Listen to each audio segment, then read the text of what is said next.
Pansus Rancangan Undang-Undang Pemilu DPR RI dan pemerintah akhirnya sepakat untuk menambah kursi 15 anggota DPR. Pemerintah menyerahkan pembagian kursi di daerah pemilihan kepada Pansus DPR.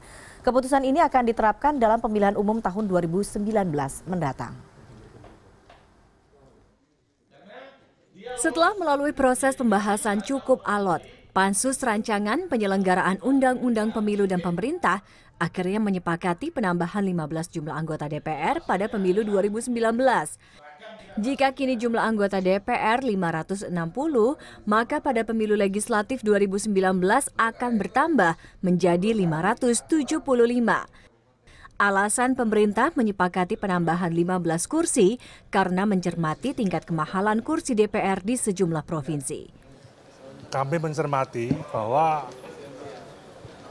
proses jumlah kursi itu pada posisi yang lalu memang tidak memperhitungkan tingkat kemahalan. Sehingga kemahalan kursi di Kepri kami tambah 1, di Riau, kemudian daerah otonomi baru yang dulu mengambil Kalimantan Timur, sekarang Kaltara sendiri. Nah, tapi juga ada beberapa aspek daerah yang kemarin terpaksa dikurangi. Kayak Jawa Barat, kemudian Jawa Timur, kemudian Papua kurang.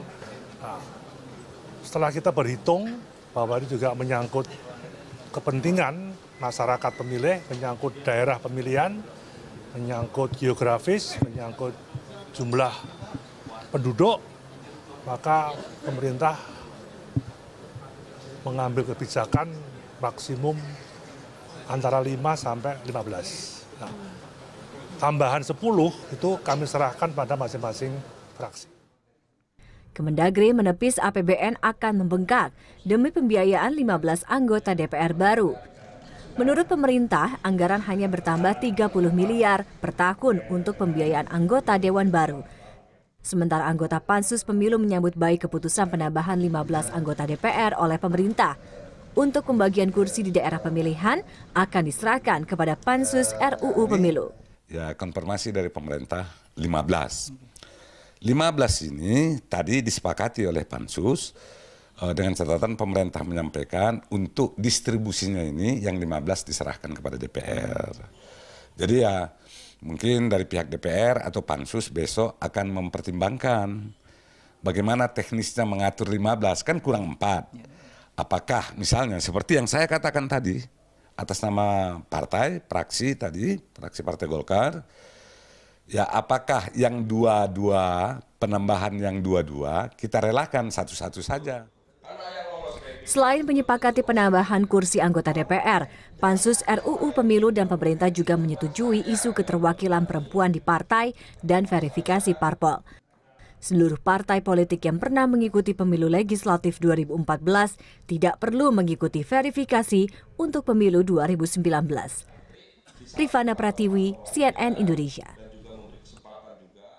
Rapat Panitia Khusus Rancangan Undang-Undang Penyelenggaraan Pemilu DPR akhirnya menyepakati jumlah penambahan kursi anggota DPR sebanyak 15. Dengan begitu jumlah anggota DPR periode mendatang sebanyak 575 orang. Ketua Dewan Kehormatan Penyelenggara Pemilu DKPP Jimli Asyidiki mengatakan lembaganya menghormati kesepakatan antara pemerintah dan DPR itu. Jimli meyakini ada pertimbangan tertentu sehingga pemerintah dan DPR sepakat untuk menambah jumlah wakil rakyat. Namun Jimli mengaku tidak mengetahui apakah pertimbangan tersebut berdasarkan kebutuhan masyarakat yang diwakili atau tidak. Jimli berpendapat penambahan jumlah anggota dewan berarti mengurangi efisiensi dan membuat mekanisme politik di DPR semakin rumit. Nah, kalau sudah disepakati oleh pemerintah dengan DPR sebagai pembentuk undang-undang, ya kita setuju-setuju aja sebagai pelaksana. DKPP, KPU, Bawaslu kan hanya melaksanakan undang-undang. Apa kata undang-undang? Bahwa itu nambah 15 kursi, tentu ada pertimbangannya dari sudut pandang pembentuk undang-undang. Cuma kalau dilihat dari segi kepentingan masyarakat, wallahu alam, apa iya itu ada kaitan bahwa masyarakat memang membutuhkan tambahan 5 wakil. Ya tentu makin banyak orang makin baik. Kalau dari segi itu ya makin baik. Cuman dari segi efisiensi mungkin menjadi makin tidak efisien, makin ribet, itu aja.